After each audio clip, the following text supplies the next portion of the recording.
Hello बच्चों, तो चलिए इस प्रश्न को पढ़ते हैं। निम्नलिखित परिभाषित प्रत्येक द्विआधारी संक्रिया स्टार के लिए निर्धारित कीजिए कि क्या स्टार द्विआधारी क्रम विनिमय है तथा क्या स्टार साहचर्य है क्यू में ए स्टार बी बराबर ए बी प्लस एक द्वारा परिभाषित। तो यहाँ पर देखो, हमें एक स्टार संक्रिया दी हुई है और हमें यहाँ पे निर्धारित करना है कि यह क्रम विनिमय है या साहचर्य है। ये सब कुछ हमें निर्धारित करना है, ठीक है। तो प्रश्न में आगे बढ़ने से पहले इस प्रश्न से संबंधित जो मुख्य उदाहरण है उसकी हम चर्चा कर लेते हैं। तो देखो, मुख्य उदाहरण देखो, स्टार की क्रम विनिमयता के लिए स्टार की क्रम विनिमयता स्टार की क्रम विनिमयता के लिए क्या आवश्यक है कि जो ए स्टार बी का मान है ना, वो बी स्टार ए के बराबर आ जाए।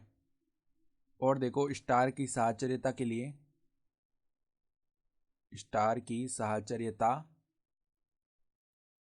के लिए क्या आवश्यक है के लिए जो ए स्टार बी स्टार सी का मान जो है वो ब्रैकेट ए स्टार बी स्टार सी, ये दोनों मान अगर बराबर आ रहे हैं तो जो स्टार संक्रिया वो साहचर्य हो जाएगी, ठीक है। तो अब देखो, स्टार संक्रिया दी हुई क्या है क्यू में। क्यू क्या होता है? परिमेय संख्याओं का समुच्चय। तो क्यू में ए स्टार बी बराबर में ए बी प्लस एक है। तो हम देखो पहले मान लेते हैं, माना ए और बी दो परिमेय संख्या लेते हैं। तो ए बराबर में 2 ले ली और बी बराबर में 3 ले ली, ठीक है। ये हमने माने हैं। तो अगर हम ए स्टार बी ज्ञात करें ना, तो वो क्या आ जाएगा? ए बी प्लस एक। तो ए का मान है 2 और बी का मान है कितना? 3 प्लस में 1, अर्थात ये आ गया हमारे पास में 2 3 6 और 1 7, ठीक है। तो अब अगर हम बी स्टार ए ज्ञात करेंगे तो उसका मान देखो अब किसके बराबर आ जाएगा हमारे पास। उसका मान ज्ञात करेंगे तो ये आ जाएगा बी ए प्लस एक। तो बी का मान है 3 गुणा ए का मान है 2 प्लस में 1। तो यहाँ पे 3 दूनी 6 प्लस 1, ये भी 7 बन गया। तो हम क्या देख पा रहे हैं कि ए स्टार बी का जो मान है ना वो किसके बराबर आ रहा है? बी स्टार ए के मान बराबर आ रहा है। ये तो हमने केवल एक उदाहरण लिया, यहाँ पर हम कितने भी उदाहरण ले लें हमेशा ये दोनों बराबरी आएंगे। तो हम क्या बोल सकते हैं? अतः अतः स्टार स्टार एक क्रम विनिमय संक्रिया है, एक क्रम विनिमय संक्रिया है, ठीक है। तो अब देखो, यहां से हम क्या करते हैं, माना माना अब साहचर्य दर्शाना है हमें। तो साहचर्य के लिए ए बराबर में हम कोई भी परिमेय संख्या 4, बी बराबर में दूसरी परिमेय संख्या जैसे कि मान लिया 5 और सी बराबर में कोई तीसरी परिमेय संख्या 6 मान लिया, ठीक है। तो अब देखो हम क्या करते हैं, यहाँ पर निकाल लेते हैं। क्या निकालते हैं? देखो, ए स्टार बी स्टार सी, ये निकाला पहले। इसका मतलब 4 स्टार में देखो बी स्टार सी का मतलब क्या हो गया? बी सी प्लस एक।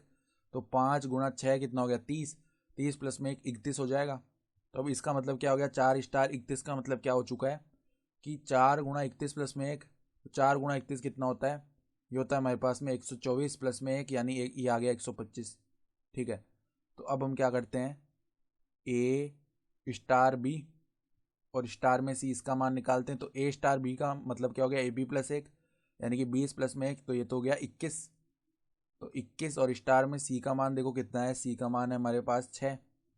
तो 6, तो अब इसका मान निकालेंगे तो इसका मतलब क्या हो गया? 21 गुणा में 6 प्लस में 1, तो ये हो जाएगा हमारे पास में देखो यहाँ पर 21 को 6 से गुणा करेंगे तो 126 प्लस में 1, तो 127 आया। तो यहाँ से हम देख पा रहे हैं कि 125 जो है वो 127 के बराबर नहीं है, अर्थात ए स्टार बी स्टार सी का जो मान है वो बराबर नहीं आ रहा है ए स्टार बी स्टार सी के, ठीक है।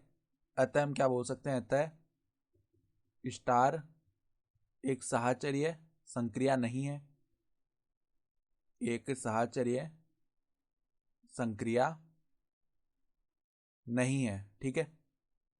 तो ये हमने बता दिया यहाँ से। तो हमारा उत्तर क्या हो गया? देखो, स्टार जो है वो क्रम विनिमय संक्रिया तो आ रही है, लेकिन स्टार जो है वो एक साहचर्य संक्रिया नहीं है। तो आशा करता हूँ कि आपको ये प्रश्न समझ में आया होगा। धन्यवाद।